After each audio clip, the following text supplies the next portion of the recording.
in my city, I grew up in Strongsville. It's a little suburb outside of Cleveland. We had around 1,000 foreclosures within a 12-month span between 2008 and 2009. What that meant was I had friends lose their homes. I had people go from the school system and leave because all of a sudden they'd gone belly up. But what was more significant about that was that at the end of the day, banks don't pay property tax. So the school system is funded through the property taxes of the community. And so all of a sudden, within a 12-month period, the school system like that had $1 million deficit, and then a projected $5 million deficit, and a projected $10 million deficit. So what ultimately occurred was the school board saying, well, we need to make this up, so we're going to cut everything. We're going to cut anything that isn't state mandated. If it is state mandated, then we're going to put the maximum number of students we can in the class. We're going to put the maximum number of teachers in the class, and anything else, too bad. We don't need it. Now, for me, this didn't really sit right because at the end of the day, I had grown up in a system. I went through K through 12. I had amazing experiences. One of which really drove me to my ultimate decision was DECA, which is a marketing association program, which teaches marketing and business acumen to juniors and seniors in high school. And what's significant about that is it's the reason I'm here today. It's the reason I consider business, I considered sales a career. And it was a fabulous program that was provided me free because the school system invested in it. So as an 18-year-old, I decided to take a little bit of a different path, a non-conventional path. As all my friends were applying for colleges, going off to orientations, I ran for my city's Board of Education. So as an 18-year-old, I put together a 3-page plan that basically went through different means of how can you run the system more effectively. I put together a full campaign, including yard signs, Great Scott, Greg Scott. And they were all over the city, and I also had probably a little too much hair, but that's another story. And also this is an interesting thing. If you ever find pictures of me at this time, I have the same 3 shirts and the same 2 ties on because that's all I had at the time. So I was an 18-year-old. What are you gonna do? At the end of the day, I ran this election because I wanted to have an impact. Because I stood up and I saw a problem within the community. I saw a problem for my peers, for my family, for my friends. And so I stood up and said, this doesn't sit right with me, so we're gonna do something about it. At the end of the day, I took 4,194 votes. I was about 1,500 short of unseating a 2-term, 8-year incumbent. It was an incredibly close election for an 18-year-old with very little money and even fewer clothes, but it was an impact. And what happened also was, I think it also scared some of the board members because they all realized, well, this 18-year-old almost beat us.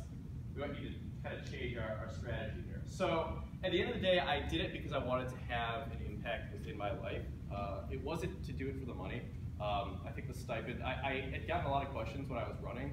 I would go door to door and people would ask, well, how much money are you gonna make? And I didn't even know the answer, so I looked it up and it was like $2,000. So it wasn't for the money. It wasn't for the fame. I mean, it's a local board of education. It's not gonna get you on time.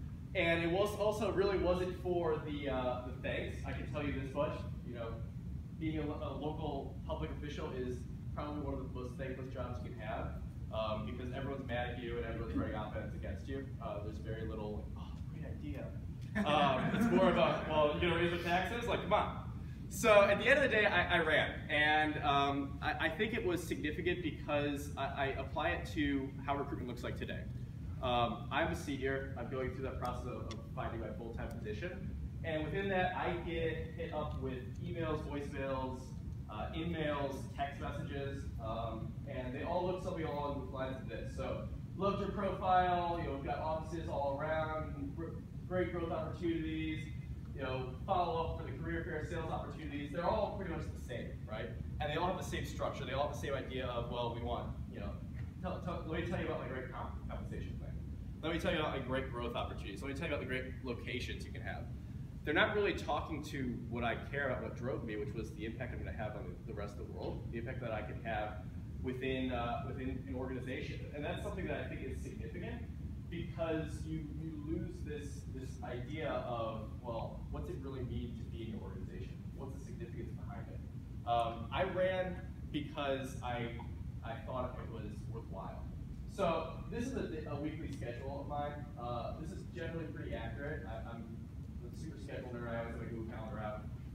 I I'm really busy with school, and that's something where it's something that you hear, the lazy or the entitled, and it's not necessarily, I think for the millennials, it's not necessarily that we're lazy, it's that we have a lot of things going on. Within a university setting, I spend probably 30 to 40 hours working within the SHE as one of the student leaders. I take 18 credit hours of courses, I work 8 hours of a part-time job, and I'm also, that's not even to mention the relationship or my projects or anything else going on in my life. So when you're sending messages that look something along the lines of this, it's not cutting through that noise. It's not going to cut through because it doesn't apply to me. I don't really see it, and that's something where impact really matters. The recruiters that I've follow up with, and the recruiters that I really listen to, are the ones that get to that. They get to the idea of what is impact, what does it really mean to work within your organization, what are the things that you can actually accomplish, and they talk to me as a person. And it's something that I think is significant, and I thank you for the time. I'll hand it back off to Adam.